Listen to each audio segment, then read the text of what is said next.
샬롬, 2022년 9월 28일 수요일입니다. 기도하겠습니다. 주님, 오늘도 말씀으로 이 하루를 열게 하심을 감사드립니다. 사랑하는 주님, 주님의 뜻을 헤아린다는 것이 우리의 뜻을 헤아리는 경우가 많습니다.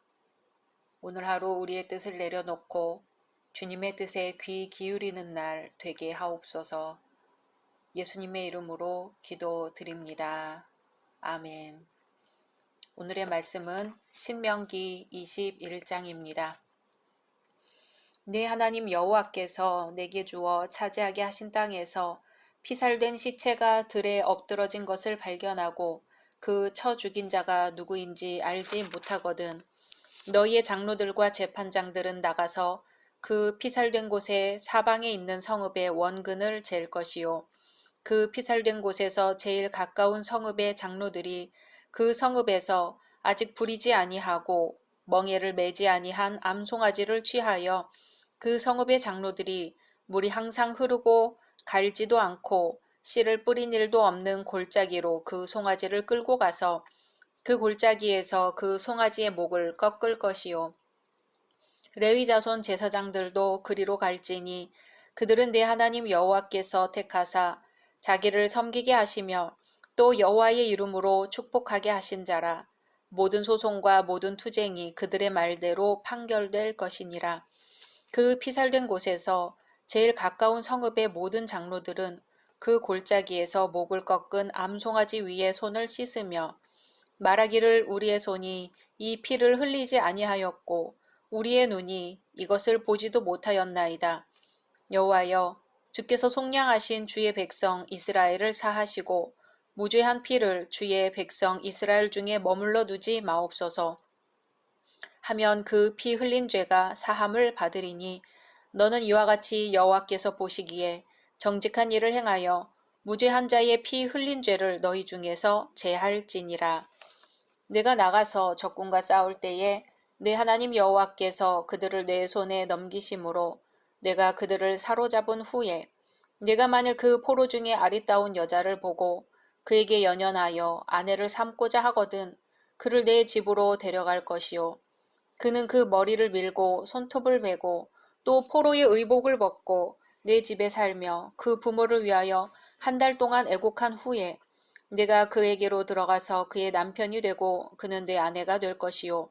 그 후에 내가 그를 기뻐하지 아니하거든 그의 마음대로 가게 하고 결코 돈을 받고 팔지 말지라. 내가 그를 욕보였은즉 종으로 여기지 말지니라. 어떤 사람이 두 아내를 두었는데 하나는 사랑을 받고 하나는 미움을 받다가 그 사랑을 받는 자와 미움을 받는 자가 둘 다 아들을 낳았다 하자. 그 미움을 받는 자의 아들이 장자이면 자기의 소유를 그의 아들들에게 기업으로 나누는 날에 그 사랑을 받는 자의 아들을 장자로 삼아 참 장자 곧 미움을 받는 자의 아들보다 앞세우지 말고 반드시 그 미움을 받는 자의 아들을 장자로 인정하여 자기의 소유에서 그에게는 두 몫을 줄 것이니 그는 자기의 기력의 시작이라 장자의 권리가 그에게 있음이니라. 사람에게 완악하고 패역한 아들이 있어 그의 아버지의 말이나 그 어머니의 말을 순종하지 아니하고 부모가 징계하여도 순종하지 아니하거든 그의 부모가 그를 끌고 성문에 이르러 그 성읍 장로들에게 나아가서 그 성읍 장로들에게 말하기를 우리의 이 자식은 완악하고 패역하여 우리 말을 듣지 아니하고 방탕하며 술에 잠긴 자라 하면 그 성읍의 모든 사람들이 그를 돌로 쳐 죽일지니 이같이 내가 너희 중에서 악을 제하라. 그리하면 온 이스라엘이 듣고 두려워하리라. 사람이 만일 죽을 죄를 범함으로 내가 그를 죽여 나무 위에 달거든 그 시체를 나무 위에 밤새도록 두지 말고 그날에 장사하여 내 하나님 여호와께서 내게 기업으로 주시는 땅을 더럽히지 말라. 나무에 달린 자는 하나님께 저주를 받았음이니라. 아멘. 앞장에서 우리는 이스라엘의 사회 규범과 관련하여 전쟁에 관한 규례를 살펴보았습니다. 오늘 말씀에서는 하나님의 통치 아래 이스라엘이 마땅히 행해야 할 법도와 규례가 제시되어 있습니다. 이스라엘은 하나님께서 바라시고 기뻐하시는 성결의 삶을 살아야 하는 것이지요.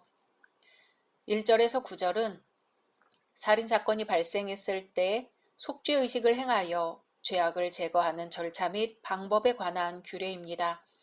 우리는 이미 앞에서 살인자에 대한 엄격한 처벌 규정을 살펴보았습니다. 오늘 말씀은 시체는 발견되었지만 그 살해범이 누구인지 알 수 없는 경우에 관한 규례입니다. 아무튼 피 흘림이 없으면 사심이 없다는 대속의 원리에 따라 살해범을 알 수 없는 경우라도 그 살인죄에 대해서는 누군가에 의해 반드시 대속되어야 했습니다. 대속의 절차는 다음과 같습니다. 1. 그 주검과 가장 가까운 성읍의 장로들이 대속 의식을 주관할 책임자로 선정됩니다. 2. 한 번도 부리거나 멍에를 맨 적이 없는 암송아지를 대속을 위한 희생 제물로 선정합니다. 3.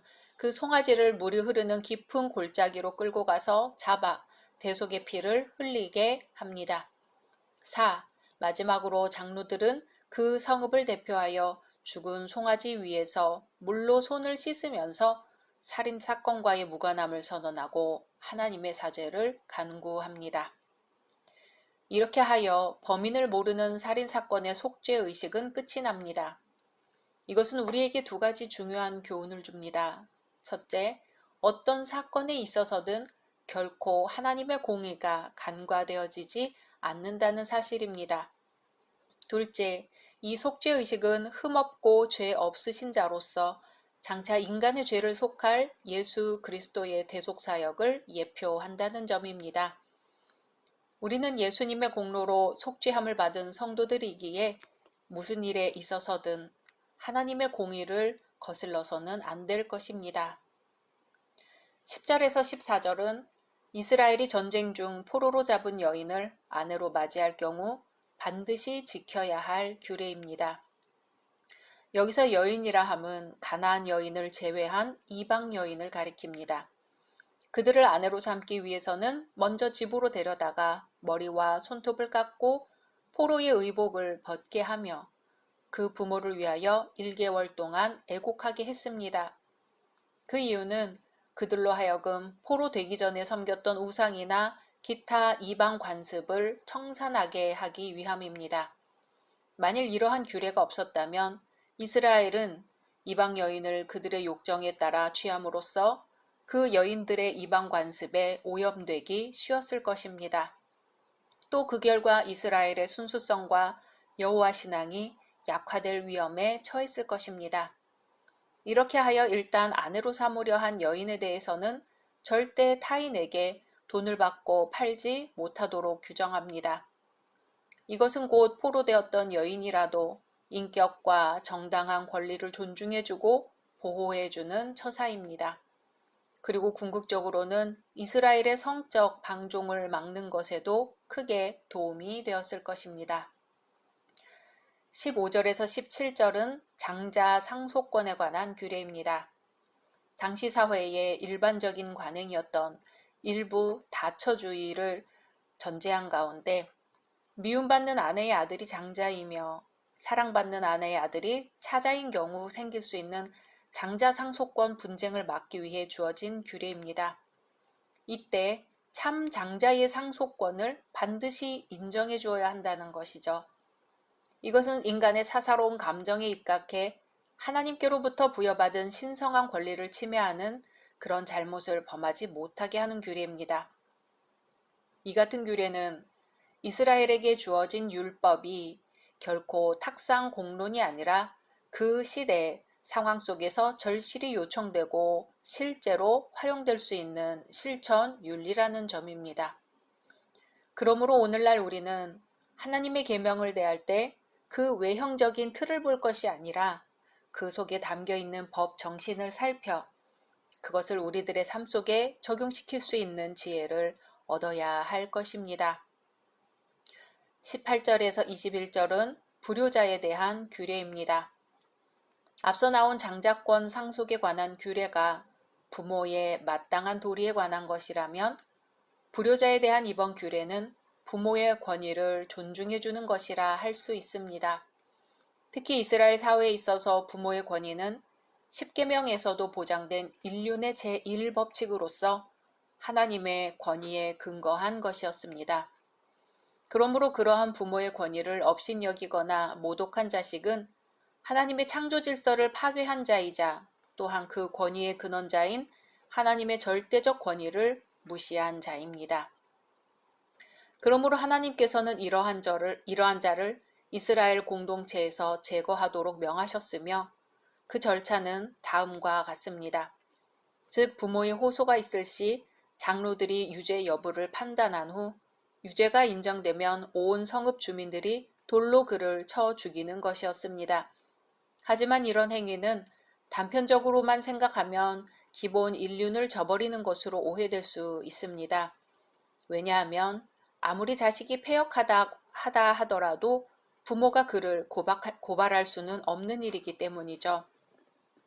하지만 이에 대해 우리가 우선적으로 생각할 것은 이스라엘이 하나님 앞에서 그분의 의와 거룩성을 유지해야 할 신앙 공동체란 사실입니다.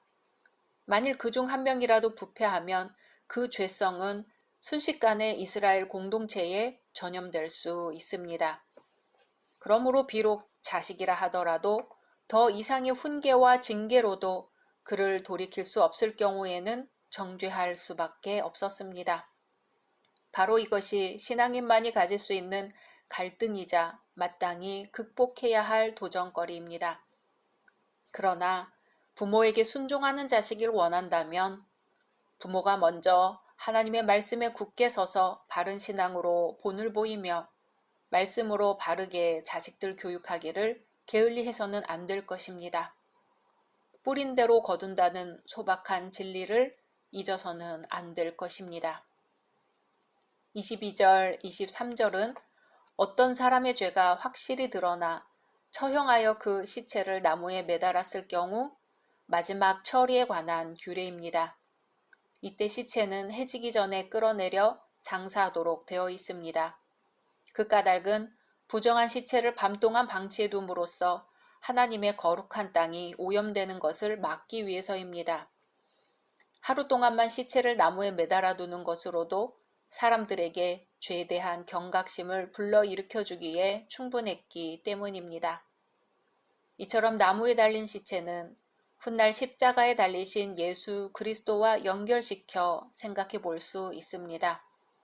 나무에 달려 죽은 흉악한 범죄자와 십자가형을 당한 예수님을 비교함으로써 우리가 당할 저주를 그분이 어떻게 대신 당하였으며 그 결과 우리가 율법의 저주로부터 어떻게 속량받았는지를 사도 바울은 설명합니다. 이런 점에서 오늘 말씀은 가장 치욕스러운 사건을 통해 가장 오묘하고 은혜스러운 그리스도의 십자가의 비밀을 계시한다는 점에서 일명 메시아적 구절이라 할 수 있습니다. 십자가의 도가 멸망하는 자들에게는 미련한 것이요 구원을 얻는 우리에게는 하나님의 능력이라고 고린도전서 1장 18절 말씀은 증거합니다. 우리에게 있어 십자가의 은혜가 어떠한 것인지 깊이 묵상하는 날 되시기를 소망합니다. 각자 말씀 묵상하신 후 주기도문으로 마치겠습니다.